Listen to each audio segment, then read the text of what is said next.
오늘은 로마서 6장 5절로 7절까지 읽고 또 우리 주님 주시는 은혜를 나누는 시간 갖도록 하겠습니다.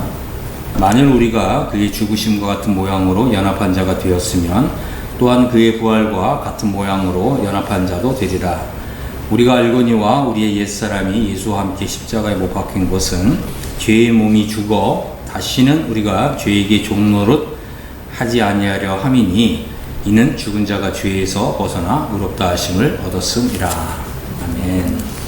우리 이제 이 말씀을 이제 살펴보기 전에 이제 잠깐 이스라엘 백성들이 좀 경험했던 이제 일에 대해서 잠시 생각을 좀 해보겠습니다. 이스라엘 백성들은 이게 광야 생활을 하면서 계속해서 이렇게 옮겨 다녀야 했잖아요. 왜 이스라엘 백성들은 계속 옮겨 다녀야 했을까? 이제 그것은 이제 하나님의 교훈을 받기 위해서 옮겨 다녀야 했다고 하는 것입니다. 그들은 이제 이렇게 어느 장소를 이렇게 옮겨 다니면서 하나님의 가르치고자 하시는 이제 이런 교훈을 받아야 됐고, 단순히 이제 광야 생활을 하는 것 자체에 목적이 있었던 것이 아니라 그들이 이제 이 하나님께서 약속하신 그 약속의 땅에 들어가서 하나님이 주시는 그 기업 또 이 산업 이제 그것을 받을 수 있도록 그들을 이게 영적으로 이게 준비시키기 위해서 하나님께서 이스라엘 백성들로 하여금 계속해서 이렇게 옮겨 다니게 했다고 하는 것입니다. 여기서 이제 아주 중요한 것은 이제 이 구원은 단순히 이스라엘 백성들이 이렇게 애굽에서 나와서 광야 생활을 하는 이거 자체에 있는 게 아니었다는 거예요. 하나님이 이스라엘 백성들을 이렇게 구원하신 목적, 구속하신 목적은 이스라엘 백성들이 이제 이 광야 생활을 통해서 하나님의 교훈을 받은 다음에 약속의 땅에 들어가는 거예요. 이게 이제 하나님이 이스라엘 백성을 구속하신 목적이었다고 하는 것입니다. 그래서 이제 이스라엘 백성들이 이렇게 지역적으로 이렇게 옮겨 다녀야 했던 것은 하나님이 이제 이스라엘 백성들을 이렇게 믿음을 통해서 이렇게 연단하시는 이제 이런 목적이 있었다고 하는 거죠. 그런데 이스라엘 백성들은 이렇게 지역적으로 옮겨 다녔는데 우리의 경우는 그럼 어떠하냐? 우리의 경우는요, 하나님의 이런 진리의 말씀을 통해서 이렇게 올라가는 걸 경험한다는 거예요. 이것이 아주 중요한 것입니다. 우리가 예수님을 믿은 이후로 이제 수십 년 이렇게 세월이 지났는데 여전히 우리의 믿음이 그냥 이렇게 수평선을 가고 있다면 이거는 사실은 광야 생활 이렇게 맴맴 도는 거에 불과하다는 거예요. 그러니까 나의 믿음이 분명하게 이렇게 올라가는 것을 경험할 때에만 사실은 이제 성령의 능력과 역사 속에 있다고 하는 것입니다. 우리는 이제 이런 그 하나님의 교리를 배움으로써 우리의 이 지위가 올라가는 거예요. 우리의 지위가 승격이 일어난다는 거예요. 이것이 바로 이 신약 시대에 하나님께서 성령을 통해서 말씀의 사역을 하시는 아주 주요한 목적이라고 하는 것입니다. 이스라엘 백성들이요, 이렇게 이 하나님이 약속하신 약속의 땅에 들어가는 데 있어서 이 두 개의 강을 건너야 됐어요. 두 개의 강이라고 할 수도 있고 두 개의 바다라고도 할 수 있는데 그게 뭐였죠? 바로 홍해와 요단강이었어요. 이 두 바다를 건너야 된다는 거예요. 그런데 이제 우리가 살펴보고 있는 이 로마서 6장이 로마서 이제 6장 1절부터 4절까지가 바로 이 홍해를 건너는 이제 이것을 말씀하고 있다면 이제 오늘 우리가 살펴보는 로마서 6장 5절부터 7절은 바로 이 요단강을 건너는 아주 이 중요한 교훈이라고 하는 것입니다.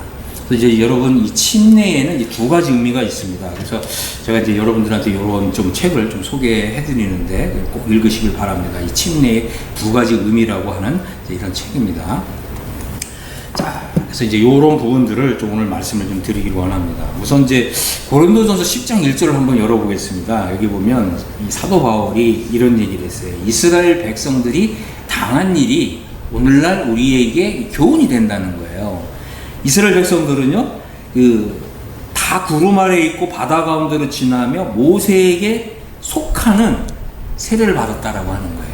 우리 성경에는 이제 모세에게 속하여 다 구름과 바다에서 세례를 받고 이렇게 되어 있는데 좀 영어 성경을 보시면 모세에게 속하는 세례를 받았다라고 하는 거죠.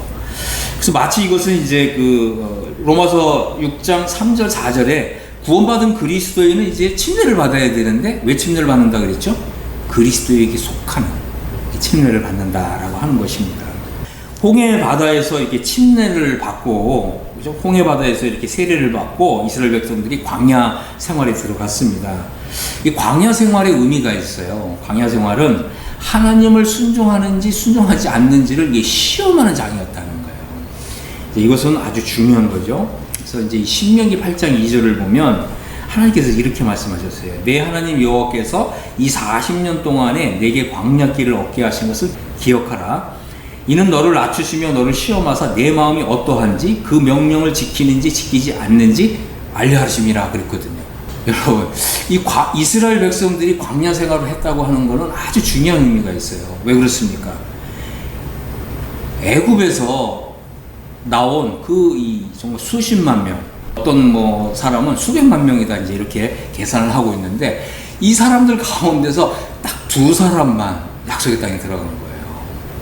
이스라엘 백성들 대다수가 광야에서 다 죽었어요. 근데 성경에서는 이걸 어떻게 표현하고 있어요? 사도 바울은 이걸 어떻게 표현하고 있습니까? 광야에서 멸망을 당했다, 이렇게 표현하고 있는 거예요.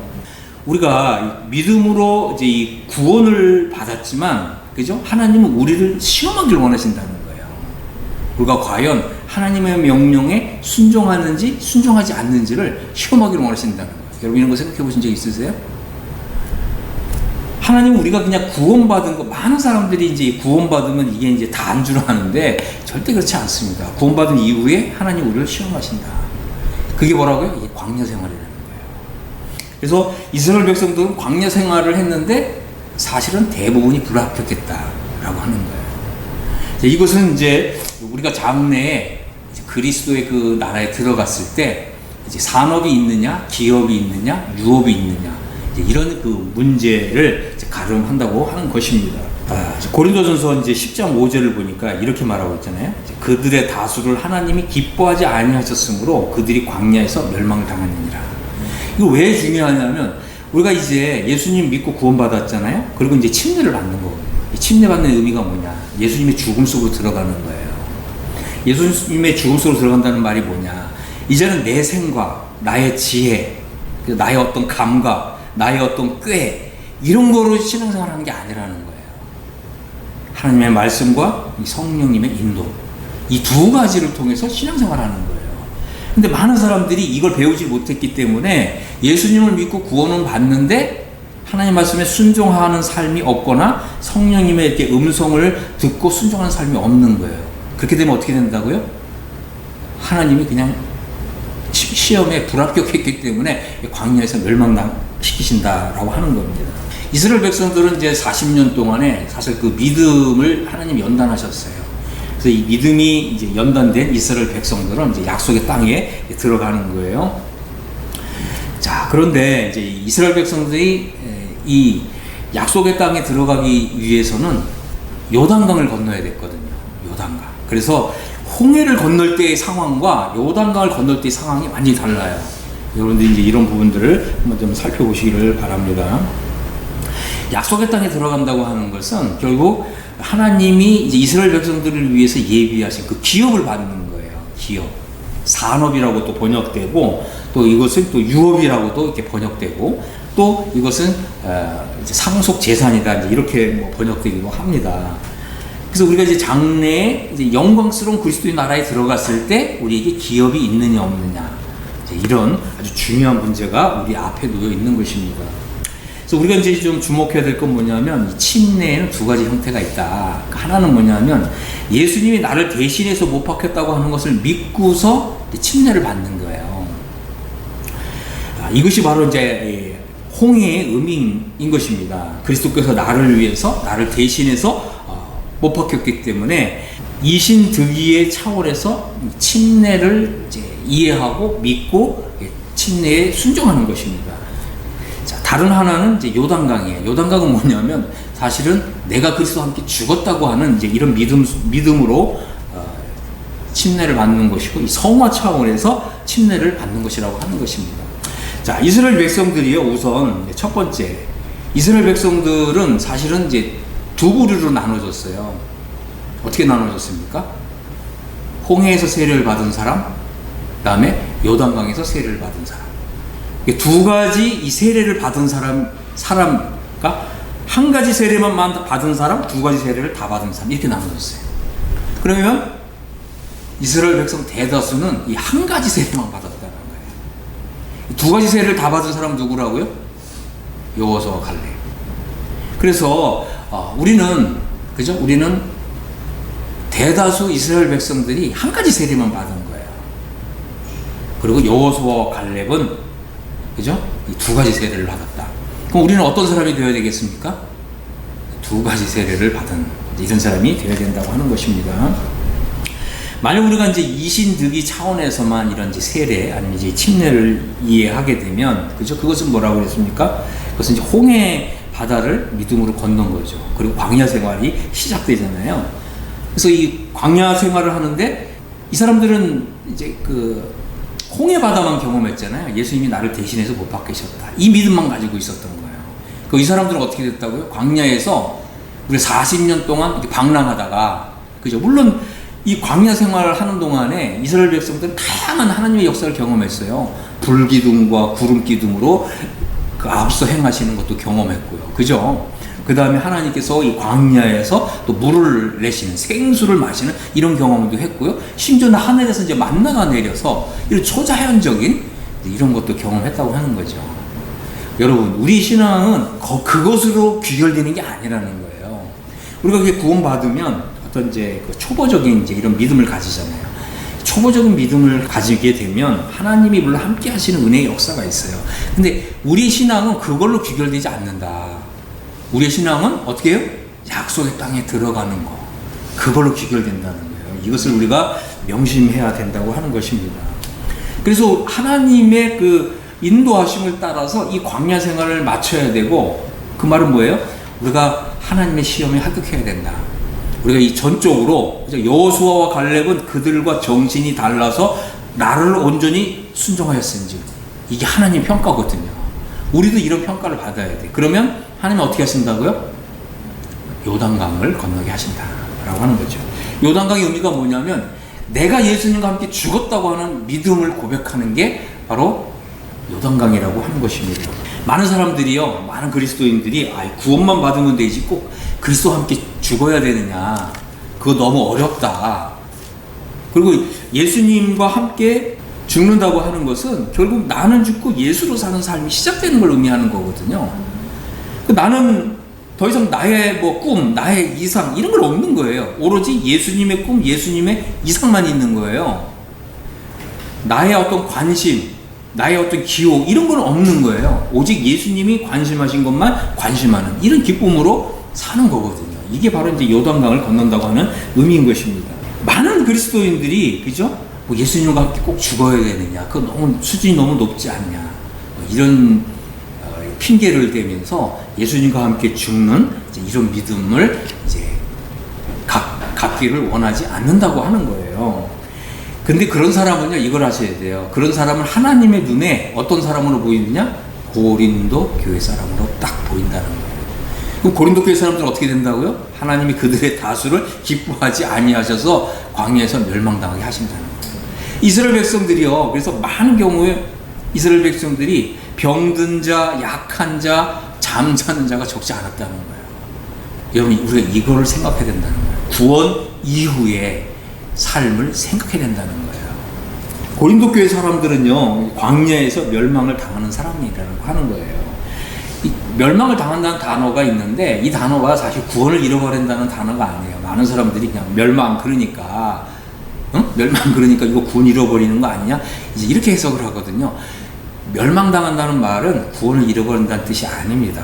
이스라엘 백성들이 광야에서 멸망을 당했다 이렇게 표현되어 있는데, 그러면 약속의 땅에 못 들어간 이스라엘 백성들이 그럼 구원을 다 잃어버렸을까요? 그런 게 아니잖아요. 우리가 이제 이런 걸 생각해야 된다는 거예요.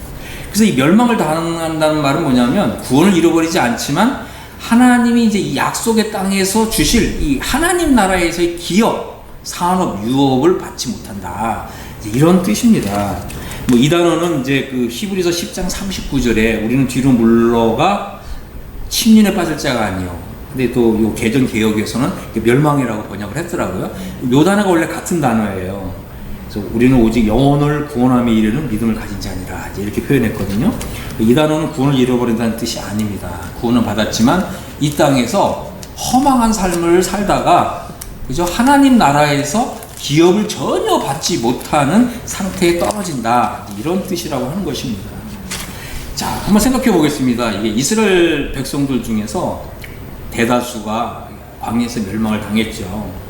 광야에서 멸망을 당한, 광야에서 죽임을 당한 사람들은 사실 6월절 어린 양의 피를 통해서 다 속량을 받은 사람들이거든요. 그래서 이 사람들은 이제 구원을 이제 잃어버린 것이 아니다라고 하는 거죠. 많은 사람들이 이렇게 멸망이라는 단어를 이거 뭐 멸망당한다니까 이제 구원을 잃어버린다. 그래서 광야에서 다 죽은 사람들은 구원을 잃어버린 사람이다. 그래서 약속 땅에 못 들어간 사람은 구원을 잃어버린 사람이다. 이러거든요. 한번 생각해 보겠습니다.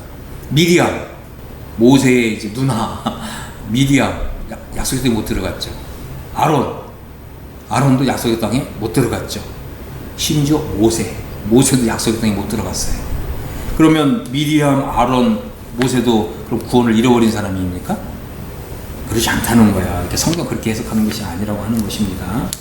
자, 그래서 구원은 하나님의 은혜로 받는 거예요. 우리의 행위와 상관이 없습니다. 우리는 이제 하나님의 은혜와 사랑에 의해서 예수님의 그 십자가 보혈에 의해서 구원을 받는 것입니다. 그래서 우리가 이제 여기서 중요한 게 생각해야 될 건 뭐냐면 구원과 기업의 차이점을 이해하자. 그죠? 구원과 기업은 다르다라고 하는 것입니다. 자, 우리는 지난주에 로마서 6장 이제 3절, 4절을 통해서 우리가 이제 예수님과 합하는 이제 세례를 받는 부분에 대해서 살펴봤습니다. 이것은 이제 예수님이 나를 대신해서 죽으셨다고 하는 이제 이런 믿음 가운데서 이제 세례를 받는, 침례를 받는 이제 이러한 이제 부분인데, 이제 우리가 오늘 읽은 이제 로마서 6장 5절을 보겠습니다. 여기 보면 이제 이렇게 시작하죠. 만일 우리가 그의 죽으심과 같은 모양으로 연합한 자가 되었으면 이렇게 얘기했잖아요. 자, 여기서 사도 바울이 이게 만일이라는 단어를 사용했다는 거예요. 이 만일이라는 단어가 굉장히 중요하거든요. 이것은 우리 자신이 이제 예수 그리스도의 죽음 속에 합해지는, 그리고 또 이거를 또 영어 성경으로 보면 우리가 그의 죽으심과 같은 모양으로 연합한 자가 되었으면 이 단어가 영어 성경에 보면 우리가 예수님의 그 죽으심 속에 심겨졌으면 이렇게 표현되어 있다고 하는 것입니다. 그래서 우리가 이제 예수님과 함께 죽었다고 하는 믿음을 가져야 된다는 거예요. 이제 이것은 아주 대단히 중요한 것입니다. 우리가 이제 이 예수님의 이런 죽음 속에 심겨지고요, 내가 그리스도와 함께 죽었다고 하는 이런 믿음을 가질 때 우리는 로마서 8장에서 말씀하고 있는 그리스도 안에 들어가는 거예요. 그러니까 이 하나님이 우리를 구원하신 목표는 어디에 있냐면 우리를 그리스도 안에 넣어주시는 거죠. 이게 바로 하나님이 이스라엘 백성들에게 원래 약속하셨을 때 가나안 땅, 젖과 꿀이 흐르는 땅을 약속하셨잖아요. 바로 그 젖과 꿀이 흐르는 땅, 그러니까 우리 삶에 이제 하나님을 위해서 아름다운 열매가 맺히는 바로 그곳이 어디라고요? 그게 그리스도 안이고 그게 바로 로마서 8장이라고 하는 것입니다. 그래서 사실은 여러분 이걸 아셔야 돼요. 구원이 두 단계로 이루어져요. 하나는 뭐냐면 애굽에서 나와서 광야로 들어오는 거, 그 다음에 광야에서 약속의 땅으로 들어오는 거예요. 그래서 나오고 들어가고 두 단계로 이루어진다고 하는 것입니다. 이해하셨습니까? 우리의 믿음도요, 우리도 믿음도 처음에는 이제 예수님이 나를 대신해서 못 박히셨다, 이렇게 이제 십자가의 도를 이해하는 게 한 단계고요. 또 한 단계는 뭐냐면 내가 이제 예수님과 함께 십자가에 못 박혔고 나도 그리스도와 함께 죽었다, 이 믿음을 갖는 거예요. 이게 이제 이 두 번째 단계라고 하는 것입니다. 이 그리스도 아니라고 하는 것은 하나님께서 우리의 삶에서 하나님을 위해서 아름다운 열매가 맺히게 해주시는 이 복의 자리라고 하는 거예요. 우리 로마서 8장에 들어가야 하는 것입니다. 그리고 이제 로마서 8장에 들어가서 우리 신앙생활을 하게 되면 이제 생명의 성령의 법이 역사하게 되고 우리는 이제 하나님을 위한 아름다운 열매를 맺게 되고 영광으로 영광에 나아가다가 또 이 그리스도 안에서 아주 행복한 신앙생활을 하다가 바로 그리스도의 자리에 그리스도의 영광에 들어가게 되는 것입니다. 자, 그래서 사도 바울이 이제 로마서 6장 5절을 만일이라고 하는 단어를 사용하면서 이제 성화의 차원에서 이 침례를 이해해야 된다, 이제 이 부분을 이제 그 교훈하고자 하는 것입니다. 자, 그럼 왜 사도 바울이 여기서 만일이라는 단어를 사용했냐? 이 만일이라는 단어는 바로 우리의 그 믿음을 사용해야 된다, 이걸 강조하는 거예요. 한번 생각해 보겠습니다. 이 만일이라고 하는 건 일종의 이제 가정법이잖아요. 만일이라는 단어가 없다면 이거는 그냥 모든 그리스도인에게 다 해당되는 거예요. 그렇죠? 그런데 만일이라는 단어를 사용한다는 것은 뭐냐면 네가 믿어야 이 말씀이 너한테 해당된다, 이걸 말하고 있는 거예요. 그래서 만일 우리가 그의 죽으심과 같은 모양으로 연합한 자가 되었으면 이랬거든요. 이건 뭐라고요? 우리 개인이 개인적으로 이 믿음을 행사해야 된다, 이 뜻이라는 거예요. 자, 그래서 사도 바울이 이제 이 만이라는 단어를 사용했는데 이거 아주 중요한 단어입니다. 우리가 이제 여러분들이 그 에베소서하고 볼로새서를 읽어보면 이렇게 만이라는 단어가 등장하거든요. 항상 사도 바울은 성화 차원에서 이 침례를 설명할 때 만이라는 단어를 사용했어요. 그리고 예수님의 이 죽으심에 연합하는 믿음을 말할 때에도 만이라는 단어를 사용했고요. 예수님의 그 부활에 연합하는 믿음을 강조할 때도 만이라는 단어를 사용을 했습니다. 이것은 바로 나의 개인적인 믿음의 작용이 반드시 필요하다, 이 뜻이라는 거예요. 나 자신이 개인적으로 이것을 믿음을 사용하지 않으면 이 말씀은 나에게 아무런 효험이 없다, 이 뜻이라는 거예요. 이게 아주 중요한 것입니다. 실제적으로 나의 믿음을 사용해야 된다. 그죠? 이런 경험이 정말 있느냐, 이것을 강조하고 있다고 하는 것입니다. 만일 우리가 그리스도의 죽으심 같은 모양으로 연합한 자가 되었으면, 만일 우리가 그리스도의 죽음 속에 심겨진 사람이 되었다면 이런 믿음을 사용하라, 이런 중요한 의미가 있는 것입니다. 그래서 우리는 이제 물어야 되는 거예요. 저도 여러분들한테 묻고 싶고 또 여러분도 스스로 물어야 돼요. 당신은 정말 예수님의 그 죽으심과 같은 모양으로 연합한 자가 되었습니까?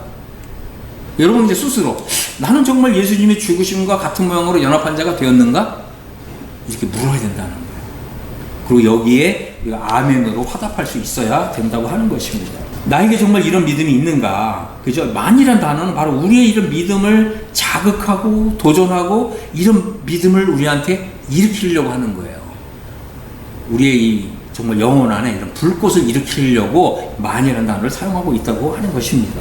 이 조지 뮬러라고 하는 사람이 있어요. 정말 믿음의 사도라고 불릴 정도로 정말 대단한 믿음의 사람이었죠. 근데 이 조지 뮬러가 이런 고백을 했습니다.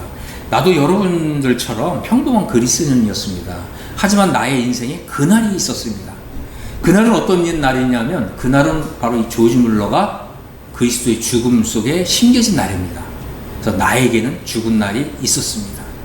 그리고 그날 이후부터는 하나님께서 나의 삶에 놀라운 일을 시작하셨습니다. 하나님께서 나의 기도에 응답하시기 시작하셨습니다. 그날부터 하나님은 나의 믿음을 존중하기 시작하셨습니다.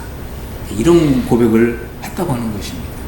조지 뮬러가 원래는 이제 그 목회자였는데 우리와 같은 그냥 평범한 이런 이제 신자에 불과했다고 하는 것입니다. 하지만 내가 그리스도의 그 죽음 속에 심겨진 날, 그 날이 있었다는 거예요. 그러니까 이 날은 구원받은 날을 가리키는 게 아닙니다. 많은 사람들이 이제 이런 착각을 하거든요. 내가 구원받은 날, 그때 내가 그리스도와 함께 죽은 날 아니야? 자기도 확신을 못하니까 내가 그날 그 죽은 날 아니야? 이러잖아요. 근데 한번 정직하게 물어보세요. 정말 그날 당신이 죽었습니까? 이거는 경험을 얘기하는 거예요. 사도 바울이 갈라디아서 2장 20절을 사용할 때 현재형으로 고백을 했어요. 우리도 이렇게 현재형으로 고백을 할 수 있어야 돼요. 이렇게 현재형으로 고백하려면 내가 그래서 함께 죽은 날이 있어야 되는 거예요. 그날부터 쭉. 그래서 우리는 이제 승리하는 삶, 정말 그 더 높이 비상하는 믿음의 삶, 하나님을 위해서 아름다운 열매를 맺히는 삶, 정말 내가 하나님께 기도했더니 하나님께서 나의 기도에 응답하는 삶, 이런 삶에 들어가려면 그리스도와 함께 죽는, 내가 그리스도와 함께 죽었다고 하는 이런 믿음을 가진 날이 있어야 된다고 하는 것입니다. 우리는 이제 당신은 구원 받았습니까? 그럼 구원받은 날이 있습니까? 우리 이제 대답하잖아요. 예, 저는 구원받았습니다. 난 구원받은 날이 있었습니다. 마찬가지로 당신에게는 정말 그리스도와 함께 죽은 날이 있었습니까? 네, 저는 제가 죽은 날이 있었습니다. 그날 이후부터는 나는 없고 내 안에 그리스도께서 사시는 이런 삶이 시작된 날이 있었습니다. 그래서 이렇게 고백할 수 있어야 된다고 하는 것입니다. 그러기 위해서는 사실 우리는 이제 우리 하나님 아버지께, 그죠? 오 하나님 아버지, 나를 십자가에 못 박아 주셔서 감사합니다. 이렇게 감사 기도를 한 날이 있어야 되거든요. 왜 그렇습니까? 이 감사가 믿음이에요.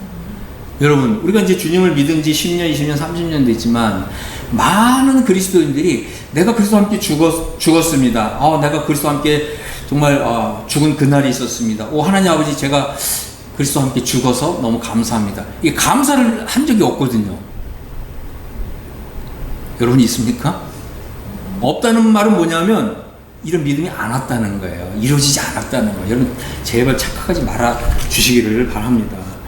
아무리 신앙생활을 오래 했다 할지라도 오 하나님, 내가 정말 십자가에 못 박혔음을 감사합니다. 이게 감사 기도를 한 일이 없으면 그 믿음이 아니라는 거예요. 감사 기도를 한다는 건 뭐냐면 이 말씀을 정확하게 이해한 사람만, 그죠? 이것을 정확하게 깨닫고 정확하게 믿은 사람만 감사합니다 이렇게 기도하는 거예요. 오 하나님, 갈라디아서 2장 20절, 제가 그리스도와 함께 십자가에 못 박혔습니다. 오 하나님 감사합니다. 갈라디아서 5장, 오 하나님, 그리스도 예수의 사람들은 그 육체와 함께 점과 욕심을 십자가에 못 박았습니다. 오 주님, 저가 십자가에 못 박혔습니다. 감사합니다. 갈라디아서 6장 14절, 내가 우리 주 예수 그리스도의 십자가 외에는 결코 자랑할 것이 없나니 세상이 나에 대해서 못 박히고 나도 세상에 대해서 못 박혔습니다. 감사합니다. 이게 감사가 믿음이라고 하는 것입니다. 여러분, 이 말씀을 여러분이 믿음으로 통과하지 않으면, 여러분 제가 이제 한 가지 말씀을 드린다면, 우리는 이 말씀을 통과하지 않는 사람은 광야 생활을 하다가 그것이 이제 40년 동안 광야 생활을 하다가 그 인생이 허망하게 마치게 된다. 하나님 나라에서 결코 상급이 없다. 왜 그래요? 내가 죽었다고 하는 믿음을 갖지 않았기 때문에 그 사람은 당연히 육신대로 살고 옛사람으로 살고 자아를 만족하는 그런 신앙생활을 하는 거예요. 우리가 이제 이런 것들을 분명하게 이제 이해하고 또 하나님 앞에서 이제 구할 필요가 있습니다. 자, 다시 이제 로마서 이제 6장 6절을 보겠습니다. 왜 나 자신을 십자가에 못 박아야 하는가? 그죠? 왜 나 자신이 십자가에 못 박힌 것을 믿어야 하는가? 그 이유는 바로 이제 6절에 있습니다. 6절은 뭐예요? 우리가 알거니와 우리 옛사람이 예수와 함께 십자가에 못 박힌 것은 죄의 몸이 죽어 다시는 우리가 죄에게 종노릇하지 아니하려 함이니 그랬습니다. 우리가 우리 자신을 왜 십자가에 못 박아야 되냐면 우리 죄의 몸이 죽어서 다시는 죄에게 종노릇하지 않게 하기 위해서 내가 그리스도와 함께 죽었다고 하는 믿음이 반드시 필요하다고 하는 것입니다. 자, 우리가 이제 알아야 된다는 거예요. 알아야 된다. 이것이 바로 영적인 세계고 영적인 실체고 영적인 실제라고 하는 거예요. 여러분, 이것을 우리가 알아야 되고 이것을 믿음으로 고백해야 된다는 거예요. 우리가 이런 믿음에 도달하지 않으면 많은 사람들이 이거 필요 없다고 그러거든요. 구원받은 것은 충분하다 그러거든요. 아니요. 여러분, 구원받았어도 고린도 교회 성도가 되는 거예요. 광야에서 멸망을 당하는 거예요. 광야에서 멸망을 당한 사람은 하나님 나라에서 기업이 없다고 하는 거예요. 여러분, 우리가 하나님 나라에서 기업을 받으려면 어떻게 해야 됩니까? 나무나 짚이나 풀로 공력을 쌓는 게 아니에요. 금이나 은이나 보석으로 공력을 쌓는 것입니다. 그동안 내가 어떻게 신앙생활을 했는가? 나무나 짚이나 풀로서 신앙생활을 했는가? 아니면 정말 금이나 은으로 보석으로 신앙생활을 했는가? 여러분 한번 돌아보시길 바랍니다. 금은 굉장히 비싸고 값진 거예요. 대가를 지불해야 됩니다. 은은 어떻습니까? 보석은 어떻습니까? 이것은 어떤 인간의 공력으로 나올 수 있는 게 아니라는 거예요. 정말 성령님이 함께 하셔야 되는 거죠. 성령의 능력, 하나님의 능력이 함께 해야 이제 이런 금이나 은이나 보석으로 공력을 쌓는 거예요. 이럴 때에만 우리가 하나님 나라에서 예수 그리스도의 그 영광스러운 나라에서 영광과 존귀와 면류관을 얻는다고 하는 것입니다. 자, 우리는요, 하나님이 이 길을 이렇게 정하셨어요. 다른 길이 없습니다. 자, 우리가 이제 홍해를 건넜죠? 우리가 이제 건너야 될 길은 하나밖에 없어요. 그 길이 뭐라고요? 요단강. 요단강이 뭐라고요? 내가 그리스도와 함께 죽었습니다. 이 믿음으로 가야 된다는 거예요. 다른 길은 없다. 그죠? 이것이 하나님이 우리 그리스도인들에게 정하신 길이라는 거예요. 이것이 바로 영광의 길이라고 하는 것입니다. 자, 우리는 이제 이 죄의 몸이 죽어서 다시는 우리가 죄에게 종노릇하지 않기 위해서는 우리가 그리스도의 그 죽음 속에 함께 연합되어야 된다. 이 믿음이 절대적으로 필요하다고 하는 것입니다. 그럴 때에만 우리가 이제 성화의 삶을 살 수 있다는 것이고 하나님을 위해서 아름다운 열매를 맺을 수 있다고 하는 것입니다. 그렇지 않으면 우리는 어떻게 해야 됩니까? 죄에게 종노릇하는 이런 삶을 산다는 거예요. 그래서 여러분들이 이제 이 로마서를 읽을 때 이렇게 한 구절 한 구절 꼼꼼하게 읽으시면서 이 말씀이 정말 나에게 이루어졌는가 이것을 질문하시면서 읽으시기를 바랍니다. 우리는 이제 그 믿음으로 의롭다함을 받은 단계에서 이제 성화 단계로 넘어가야 돼요. 이 성화 단계라고 하는 것은 우리가 철저하게 하나님과 함께 일하는 이런 은혜를 얻어야 되고요. 바로 성령님이 이제 내 안에서 이제 역사하는 이제 이런 그 믿음으로 나아가야 한다고 하는 것입니다. 그러기 위해서는 무엇보다도 바로 우리의 이제 이 옛사람이 예수님과 함께 십자가에 못 박았다고 하는 이제 이런 믿음을 가져야 됩니다. 그리고 이제 예수님과 함께 못 박혔다고 하는 이제 이것으로 인해서 우리 하나님 아버지께 감사 기도를 해야 돼요. 이것은 이제 하나님께서 하늘의 계시를 열어주시는 거거든요. 하늘의 메시지예요. 이게 바로 이 하나님께서 이 사도 바울에게 계시해 주신 새로운 비밀의 경륜에 들어가는 바로 이 열쇠에 해당되는 거거든요. 내가 예수님과 함께 죽었다고 하는 이 믿음에 우리가 이제 믿음으로 화답하고요. 우리 하나님 아버지께 감사하고 이것이 바로 이 믿음의 과정이라고 하는 것입니다. 그래서 우리는 이제 이러한 그 하나님의 이런 이 계시에 대해서 감사함으로 받아야 된다고 하는 것입니다. 자, 이 7절을 보겠습니다. 이는 그랬어요. 이는 죽은 자가 죄에서 벗어나 의롭다 하심을 얻었음이니라. 자, 우리 이제 영어 성경에 보면 죽은 자가 죄에서 벗어나 자유를 얻었음이라 이렇게 되어 있습니다. 그렇습니다. 이 죽은 자는 죄에서 벗어납니다. 죽은 사람은 죄에서 자유롭게 된다는 거예요. 자, 우리가 이 그리스도인으로서 왜 죄를 짓습니까? 우리가 죄를 짓고 싶지 않죠. 우리가 하나님을 사랑하고 하나님을 공경하고 하나님을 존중하고 하나님께서 나를 통해서 영광 받으시길 다 원하잖아요. 하나님의 자녀는 누구나, 그렇죠? 거듭난 하나님의 자녀라면 누구나 이렇게 하나님을 존중하고 공경하는 삶을 다 살고 싶어 하죠. 근데 여러분, 우리가 이제 지금까지 공부하고 있지만 우리가 거듭난 그리스도인이 왜 죄를 짓냐? 내 속에 있는 죄성 때문에 죄를 짓잖아요.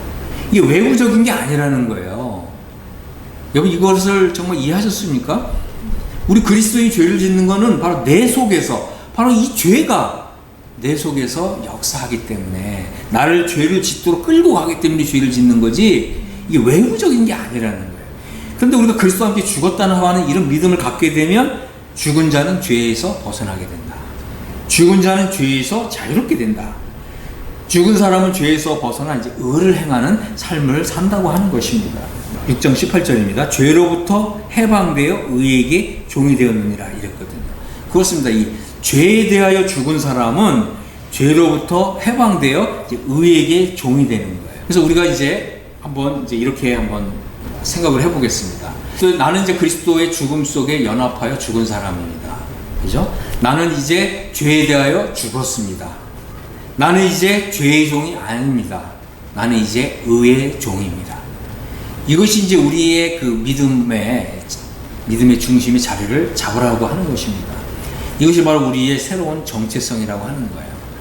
우리가 이제 이런 그 믿음을 고백하고 우리의 이제 새로운 정체성으로 이제 살아가게 될 때 하나님께서는 이제 우리를 위해서 예수 그리스도의 그 영광스러운 나라에서 우리에게 가져다 주실 어마어마한 그러한 이제 상급과 영광이 있다고 하는 것입니다. 마지막으로 한 말씀을 이제 더 드리겠습니다. 자, 우리는 이제 새로운 정체성을 가져야 됩니다. 나의 정체성은 나는 더 이상 죄의 종이 아니다. 나는 의의 종이다. 아멘. 저는 이제 여러분들이 이제 의의 종으로 살아가시고 이제 여러분이 이제부터 내 딛는 한 걸음 한 걸음마다 우리 하나님의 은총이 함께하기를 바라고 또 하나님의 그 성화의 이 능력이 함께하는 여러분 모두가 되시기를 예수 그리스도의 이름으로 축복합니다. 아멘.